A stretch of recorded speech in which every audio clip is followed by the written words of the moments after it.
Carpe Diem, c'est un jeu pour 2 à 4 joueurs à partir de 10 ans pour des parties d'environ 1 heure. C'est un jeu dans lequel chaque joueur va développer un quartier de la Rome antique et il va essayer de construire donc certains bâtiments, certains paysages et essayer de faire ça donc du mieux possible en essayant d'accomplir des objectifs à chaque manche.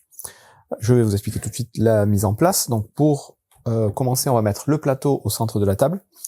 Sur ce plateau, on va commencer par placer un pion de chaque joueur sur un des 7 emplacements encadrés en bleu ici. C'est la première chose qu'on fera.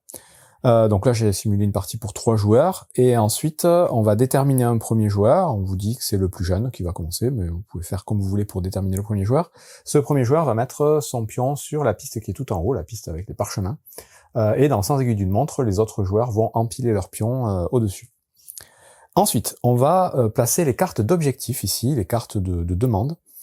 Ces cartes-là, elles vont être tirées au sort parmi un certain nombre de cartes avec les dos indiqués ici, donc les lettres A, B, C et D. Donc il y en a un certain nombre dans la boîte, il y en a plusieurs. Et en fonction du nombre de joueurs, on va piocher un certain nombre de cartes dans chacun de ces tas. Donc on va mélanger ces tas. Et on vous dit donc que pour les cartes A, à 2 joueurs, il faudra piocher 2 cartes, à 3 joueurs, il faudra aussi piocher 2 cartes, et à 4 joueurs, il faudra piocher 3 cartes. En gros, les petits points indiqués en bas des cartes, quand ils sont dorés, c'est le nombre de cartes qu'on utilise, et sur chaque ligne, on vous dit le nombre de joueurs. Des cartes B, par exemple, à 3 joueurs, on en piochera 3, des cartes C, on en piochera que 2, et des cartes D, on en piochera 3 aussi. Donc vous piochez le bon nombre de cartes dans chacun des tas, vous mélangez toutes ces cartes, et vous allez les positionner donc sur la gauche du plateau, ici, face visible, aléatoirement. Dans une partie à 3 joueurs, vous les remplirez de cette façon-là, en laissant les 2 angles opposés vides. À 2 joueurs, ce seront les 4 angles qui seront laissés vides, et à 4 joueurs, tous les emplacements seront pris. Ensuite, vous allez avoir des cartes avec des points de victoire. Donc là, les points de victoire sont matérialisés par des cartes. Vous les trierez par valeur, donc 1, 3, 5, 10 et 25. Et vous allez donner 8 points directement au premier joueur. Donc admettons le joueur bleu est premier joueur, il va prendre 8 points. Le joueur suivant prendra 9 points, le joueur encore après 10 points, et le 4e joueur prendra 10 points. Ça c'est valable à 2 et 4 joueurs. À 3 joueurs, il y a une petite particularité, le second joueur prendra 9, mais le 3e joueur prendra directement 13 points. Voilà, c'est pour équilibrer un peu le jeu. À 3 joueurs, sinon il y a une petite disparité. Ensuite, toujours sur le plateau principal, on va placer donc les tuiles. C'est un jeu de tuiles principalement. On va commencer par placer les tuiles à dos blanc. Donc vous avez 2 tas de tuiles différents dans le jeu, je les ai pas toutes sorties. Vous avez une majorité de tuiles avec un dos blanc, et ensuite vous avez des tuiles avec un dos noir. Les tuiles à dos blanc, vous allez les placer sur les emplacements qui sont indiqués sur le plateau ici. 4 par 4, donc il y aura 28 tuiles en tout. Qu'il faudra positionner aléatoirement, donc après les avoir mélangées, directement donc à côté de chacun des emplacements. Les tuiles à dos noir, vous allez en mettre uniquement sur la ligne du bas. Donc vous voyez là, ce sont les tuiles à dos noir, vous en mettrez autant qu'il y a d'espace en bas. Ensuite, vous laissez les autres tuiles sur le côté, elles seront réutilisées pendant la partie. Ensuite, vous allez avoir un dernier tas de cartes à utiliser dans le jeu, ce sont les cartes avec une fontaine au dos, donc les cartes fontaines. Vous les mélangez toutes et vous les laissez en tas, quelque part à côté du plateau. C'est des cartes qu'on va pouvoir aller récupérer, c'est des objectifs de fin de partie. Vous ferez une réserve avec les jetons pièces, une réserve avec les jetons pain, et une réserve avec les différentes ressources du jeu. Donc on va avoir les poissons, le raisin, les feuilles et les poules. Donc tout ça, c'est mis à côté du plateau, en début de partie, on n'en a pas. Ensuite, on s'occupe de la mise en place de chaque joueur. Donc chaque joueur va recevoir un petit plateau d'aide de jeu sur lequel il va mettre les 4 autres disques à sa couleur. Donc l'autre, je vous le rappelle, est placé sur la piste du haut. On va avoir un rappel des différents types de bâtiments et de paysages qu'on va pouvoir construire, et un rappel du décompte de fin qui sera indiqué dessus, j'y reviens tout à l'heure. Ensuite, chaque joueur va prendre des petites tuiles pour faire un cadre. Donc là, c'est aléatoire, dans la boîte, il y en a un certain nombre, des tuiles comme ceci, enfin, un petit peu type puzzle. Chaque joueur va en prendre 4 au hasard, et va faire son cadre, donc, au milieu duquel il va placer son terrain. Sur ce cadre, il va y avoir des petits objectifs que je vais expliquer après. Et donc sur le terrain qu'on va placer, il faudra faire en sorte que la pelle indique le côté en bas à gauche, la pelle, ou le manche en haut à droite, comme vous voulez, donc le placer exactement comme ceci. Et vous allez mettre des petits jetons parchemin sur tous les emplacements où il y a un petit parchemin dessiné, tout simplement. À partir de là, on est prêt à commencer la partie, et une partie de Carpe Diem va durer 4 manches exactement. À chaque manche, on va se déplacer sur ce petit cercle ici pour récupérer des tuiles qu'on va placer directement sur notre plateau. Et en fonction des tuiles qu'on va récupérer, on va gagner plus ou moins de choses. On va faire ça donc à tour de rôle dans le sens guide d'une montre. Chaque fois, on va devoir se déplacer, récupérer des tuiles, les placer. Dès qu'il n'y aura plus de tuiles au centre, on passera à un décompte de fin de manche où il va falloir placer un de ces 4 disques à cheval entre 2 cartes à chaque fois et essayer de résoudre les objectifs de ces cartes pour gagner soit des points, soit des ressources.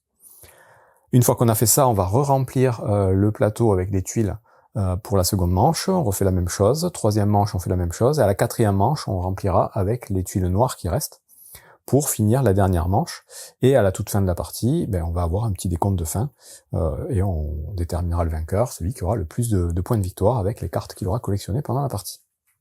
Plus concrètement, donc en commençant par le premier joueur, ici le joueur bleu, la première chose qu'on fait à son tour, c'est de devoir déplacer son personnage sur un des emplacements adjacents. Donc là, je suis ici, je dois aller soit sur cette case, soit sur cette case, et sur la case sur laquelle on arrive, on doit prendre une des tuiles disponibles et la placer sur son plateau.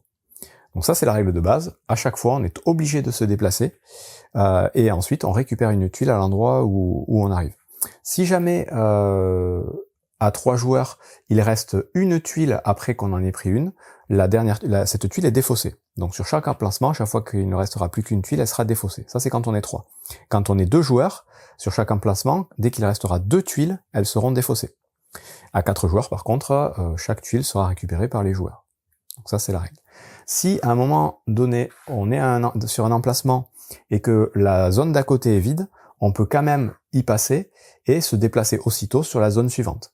Donc c'est pas bloquant, c'est pas un endroit où on ne peut plus aller, c'est juste que cet endroit ne compte plus en fait, c'est comme si on sautait la case pour aller à l'endroit suivant. Et on n'est pas obligé d'aller sur l'autre côté, on peut très bien volontairement passer de ce côté. Donc voilà pour les règles de déplacement et de sélection de tuiles. Et il y a une petite subtilité, c'est que pendant la partie, vous allez à un moment ou un autre gagner des jetons avec du pain dessus, des jetons pain. Ces jetons-là, ils vont avoir plusieurs utilités, mais pour la sélection, l'utilité principale, c'est que vous allez pouvoir défausser, avant de déplacer votre personnage, un jeton pain, pour pouvoir vous placer sur n'importe quel emplacement, et même, éventuellement, rester sur l'emplacement sur lequel vous êtes au début de votre tour. Donc voilà une des utilités du pain, vous le défaussez un jeton, et vous vous téléportez, ou vous restez à votre place pour pouvoir prendre une tuile à l'endroit que vous souhaitez. Et donc, une fois qu'on a sélectionné une tuile, on va tout simplement la placer sur son plateau. La première tuile qu'on va récupérer, on va devoir la placer sur la pelle. Donc obligatoirement à cet endroit-là. Et par contre, les tuiles, à chaque fois qu'on les placera, on pourra les orienter dans le sens que l'on souhaite. Là, j'ai un intérêt à la mettre comme ceci, j'expliquerai après pourquoi. Ça, c'est la première tuile. Toutes les tuiles suivantes qu'on va devoir récupérer devront être adjacentes orthogonalement à des tuiles déjà placées sur votre plateau. Et à chaque fois, il faudra faire en sorte de faire coïncider les illustrations. Donc là, vous voyez que cette tuile, elle a une maison, une demi-maison sur un côté, et elle a de l'herbe sur les 3 autres côtés. Ici, j'ai pris une rivière, qui a de la rivière de part et d'autre, mais de l'herbe des autres côtés. Donc je pourrais très bien venir la placer à cet endroit-là. Les illustrations des bords des tuiles correspondent, c'est parfait. Je ne pourrais pas la mettre ici, parce qu'on a la rivière qui arrive sur l'herbe, c'est pas bon. Je peux pas la mettre ici parce qu'on a la rivière qui arrive sur la maison, ni comme ça parce qu'on a l'herbe qui arrive sur la maison. Donc il faut vraiment à chaque fois que toutes les illustrations coïncident. Là typiquement, je pourrais prendre cette tuile-là, qui a une demi-maison jaune et une demi-maison marron, et je pourrais venir la placer ici pour terminer ma maison jaune. Ce qui va me donner des bonus, je vais expliquer après. En tout cas, voilà pour les règles de pose. Et pareil, sur la bordure du plateau, on a de l'herbe tout autour. Donc il faudra obligatoirement qu'il y ait de l'herbe sur les tuiles qu'on va placer quand on les orientera. C'est à peu près tout. Quand on va placer une tuile sur un endroit où on aura un jeton parchemin, on va tout simplement défausser ce parchemin et avancer de 1 sur la piste qui est en haut, la piste des parchemins. Donc voilà, c'est la seule utilité de ces petits jetons, on les défausse, on s'en servira plus, et on avance sur la piste d'une case. Maintenant, il me reste à expliquer donc quels sont les bâtiments et à quoi ils vont servir. Donc on va commencer très simplement par la fontaine. Donc dès qu'on va placer une fontaine, c'est un bâtiment à une seule case, il sera toujours de cette façon, avec de l'herbe tout autour. Dès qu'on le place, on va tout simplement aller piocher les 2 premières cartes du paquet fontaine, les regarder, sélectionner une des cartes qui nous intéresse pour la garder et défausser l'autre. Ces cartes-là, ce seront des objectifs de points de victoire en fin de partie en fonction des justement bâtiments ou des paysages que vous allez construire dans votre plateau. Ici, par exemple, on vous dira que vous gagnerez 2 points pour chaque tuile marché, qu'on verra juste après, que vous aurez sur votre plateau à la fin de la partie. Ici, ce sera pour chaque poulailler terminé que vous aurez sur votre plateau. Ces tuiles-là, donc ces cartes-là, pardon, à chaque fois que vous allez en piocher des nouvelles, à chaque fois que vous mettrez une nouvelle fontaine, vous piocherez à chaque fois 2 cartes, et vous devrez en défausser une. Vous pourrez très bien défausser des cartes que vous aurez gardées préalablement. Vous n'êtes pas obligé de défausser parmi les 2 que vous piochez. Vous piochez vos cartes, vous mettez tout en main, et vous choisissez celle que vous voulez défausser. Et donc petit à petit, vous allez avoir plus ou moins de cartes en jouant les fontaines. Autre tuile assez simple à expliquer, c'est les marchés. Donc les marchés, c'est pareil, ce sont toujours des tuiles de ce type-là, avec de l'herbe tout autour. Ces tuiles-là, elles vont vous faire gagner automatiquement une pièce, que vous allez rajouter à votre réserve, et je vais vous expliquer après à quoi elles servent. Donc voilà, un marché posé égale une pièce. De la même façon, vous avez les boulangeries. Les boulangeries, c'est pareil, c'est des bâtiments avec de l'herbe tout autour. Quand vous les placez, vous gagnez directement un jeton pain. Ensuite, on va expliquer les différents types de paysages. Donc, dans les paysages, vous allez avoir les lacs. Les lacs, dès que vous fermerez un lac, vous allez gagner autant de poissons que le nombre de tuiles qui forment votre lac, moins 1. C'est-à-dire que si vous formez votre lac avec 2 tuiles, et c'est le minimum possible, puisqu'à chaque fois un lac sera coupé en 2, vous gagnerez un seul poisson. Si par contre, vous fermez votre lac avec 3 tuiles, vous gagnerez 2 poissons. 3 moins 1. Vous pouvez faire un lac de 4 tuiles pour gagner 3 poissons, et ainsi de suite. Vous avez des lacs aussi qui vont être un peu tordus. Donc voilà pour les lacs. Les ressources que vous gagnez, donc les poissons, vous les prenez dans la réserve, vous les mettez à côté de votre plateau, tout simplement. Dans le même principe exactement, vous allez avoir les vignes. Donc les vignes, ce sont les tuiles avec, on voit un petit peu de raisin, là, un peu violet. C'est pareil, quand vous fermez une vigne, vous gagnez autant de raisins que le nombre de tuiles moins 1. Ensuite, vous allez avoir les poulaillers. Ici, les poulaillers, c'est donc celles qui sont plutôt marron.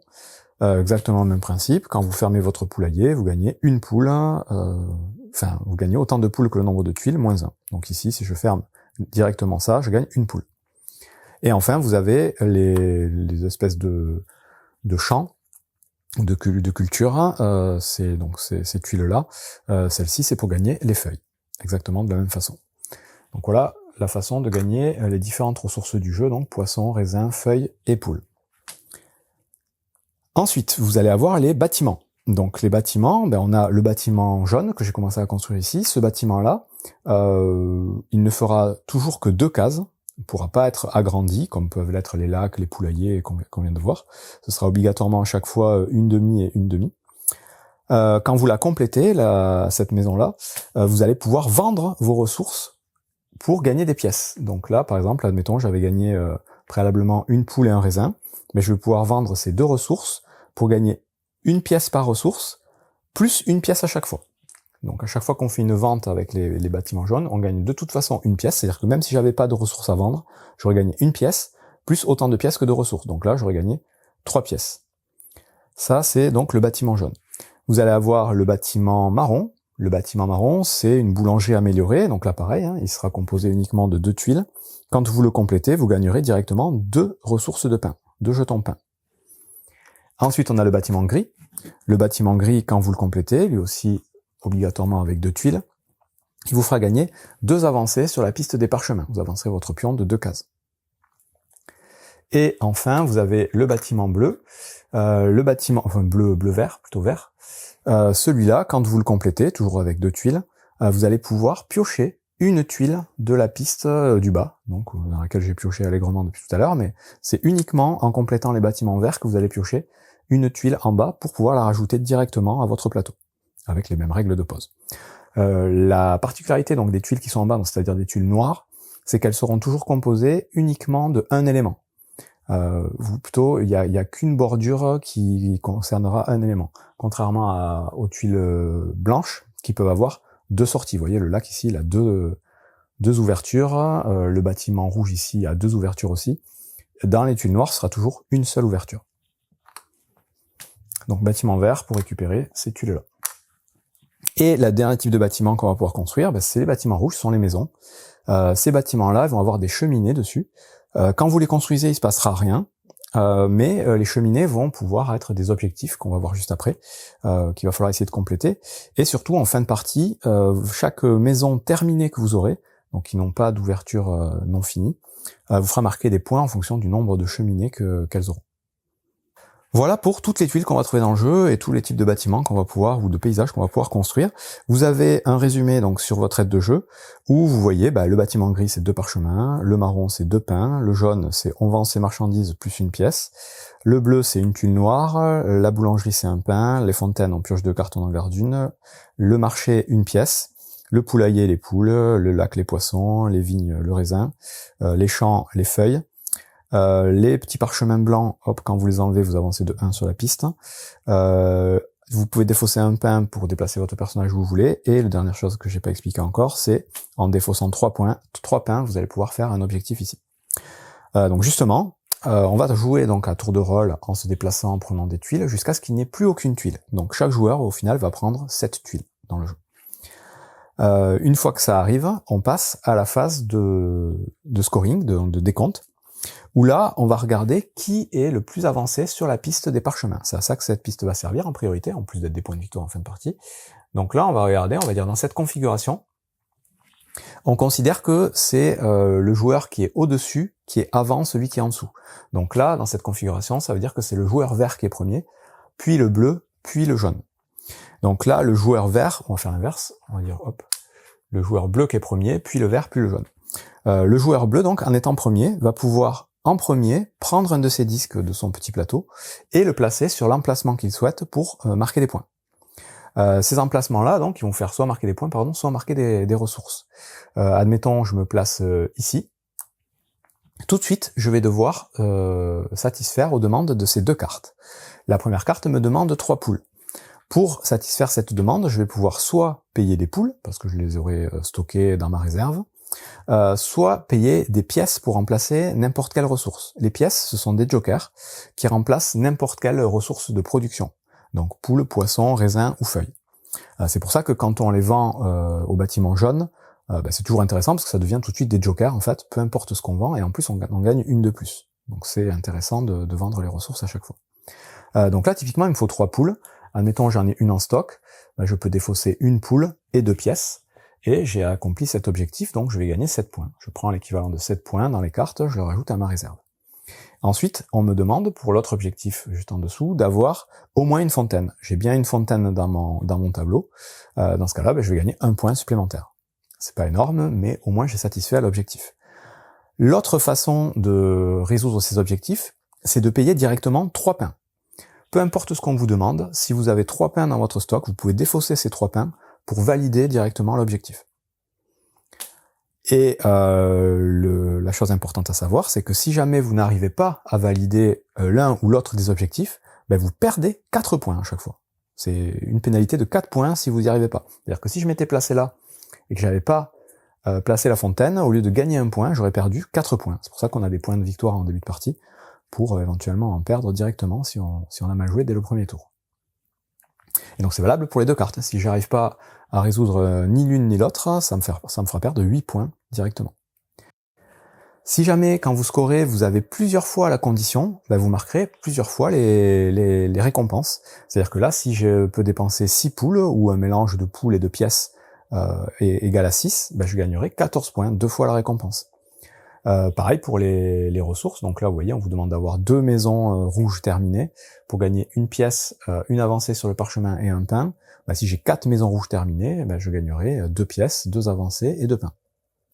Et donc dans l'ordre de la piste ici, on va chacun placer, donc c'est intéressant d'être prioritaire pour se placer au bon endroit, puisqu'évidemment chaque emplacement est limité à un seul disque, donc cet emplacement il est bloqué, plus personne ne pourra scorer ces 2 cartes directement. Par contre on pourra toujours scorer celle-là en se plaçant à gauche, ou celle-là en se plaçant à gauche ici. On ne peut placer des disques évidemment que sur les cercles entiers, c'est-à-dire que je ne pourrais pas placer de disques à cet endroit, ni à cet endroit, puisqu'il n'y a pas de carte ici. Et il y a en tout autant d'emplacements que le nombre de joueurs, que le nombre de disques des joueurs, plus 1. C'est-à-dire que là, à 3 joueurs, il y a 13 emplacements pour 12 disques à placer pendant toute la partie. Donc le joueur vert va placer son disque et essayer de scorer, le joueur jaune va faire pareil, et ça met fin donc à la première phase de scoring. Ensuite on passe au nouveau tour, donc on va re-remplir tout le plateau avec encore des tuiles blanches, donc 28 tuiles qu'on va replacer, on laisse les personnages où ils sont, on garde nos ressources, on garde notre plateau, tout le reste ne bouge pas. Et on recommence à jouer en faisant passer le jeton premier joueur, que j'ai oublié dans la mise en place, au joueur suivant dans le sens aigu d'une montre. Donc là, j'étais premier joueur au début, j'aurais dû avoir ce jeton en début de partie. Je le fais passer au joueur à ma gauche, qui devient le premier joueur pour la nouvelle manche, et qui donc sera le premier à se déplacer pour aller récupérer à nouveau des tuiles et continuer à remplir son plateau. Donc on joue de la même façon, en avançant sur la piste là-haut, en complétant son tableau, en gagnant des ressources, des pièces, du pain. Une deuxième manche, on refait un scoring, toujours pareil, le premier joueur c'est le plus loin sur la piste ici, place son disque en premier sur un emplacement libre, marque éventuellement des points. Troisième manche, c'est la même chose, on re-remplit avec des tuiles blanches. Quatrième manche, on re-remplit avec les tuiles noires qui va rester, pour essayer de finaliser un petit peu son plateau. Et ensuite on passe au décompte final. Pour le décompte final, c'est assez simple aussi, c'est résumé sur la petite tuile d'aide de jeu. Vous allez prendre toutes les ressources que vous avez, ce qui peut être donc les ressources, donc poisson, raisin, feuilles et poules, plus les pièces, plus le pain, plus éventuellement les tuiles que vous n'aurez pas placées, parce que je l'ai pas dit, mais si à un moment donné vous êtes obligé de récupérer une tuile et que ça vous intéresse pas de la placer sur votre plateau, ou que vous ne pouvez pas la placer, parce que vous pouvez être bloqué aussi, dans ce cas-là, vous la laissez face cachée à côté de vous, et elle comptera donc pour ce décompte final comme un demi-point, puisque vous allez additionner donc toutes vos ressources, tuiles et jetons, et vous allez diviser ce total par 2 pour vous faire un premier scoring.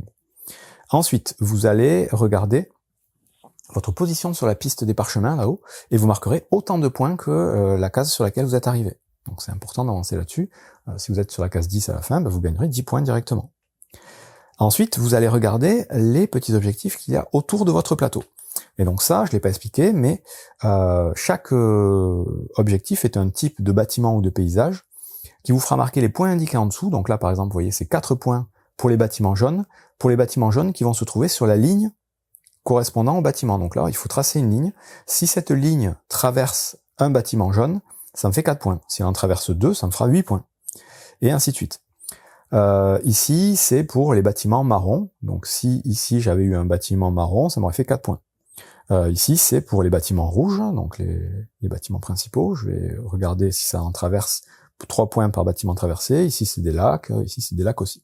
C'est 5 points par lac.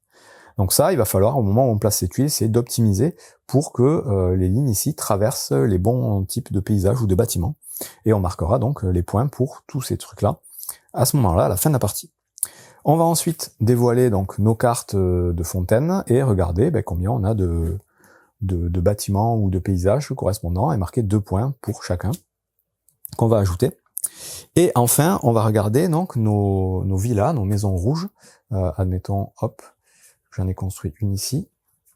Les villas obligatoirement qui sont terminées par contre. C'est-à-dire qu'il n'y a pas d'emplacement libre. C'est-à-dire qu'ici, hop, cette villa elle n'est pas finie. Là par contre elle est finie. Et par villa, on va compter le nombre de cheminées. Donc ici, j'ai 5 cheminées. Et on regarde sur la piste ici, 5 cheminées, ça fait 7 points. Si j'avais eu une autre villa quelque part, avec uniquement 2 tuiles et donc 2 cheminées, admettons ici, hop, 2 cheminées, ça fait 2 points. Donc je vais additionner tous les points de mes villas. Et après avoir additionné tout ça, celui qui a le plus de points est déclaré vainqueur tout simplement. En cas d'égalité, ce sera celui qui sera le moins loin sur la piste parchemin qui sera déclaré vainqueur. Et c'est tout pour les règles de Carpe Diem, qui est un jeu assez ancien, et ça se voit un peu au niveau du matériel, c'est pas un jeu esthétiquement très moderne, mais c'est un jeu super efficace, ça marche encore très bien aujourd'hui, un excellent jeu de tuiles, avec tous les ingrédients qui vont bien pour un jeu de société, de l'interaction, du calcul, de l'anticipation, de la collection, plusieurs façons de marquer des points. Un jeu que j'apprécie encore beaucoup aujourd'hui, et donc encore un très bon jeu de Stefan Feld, peut-être pas son plus connu, mais un de ses tout meilleurs, que je vous conseille fortement de tester si vous en avez l'occasion, même si voilà, ça mériterait peut-être un petit relooking, ça reste une valeur sûre aujourd'hui. Bon jeu!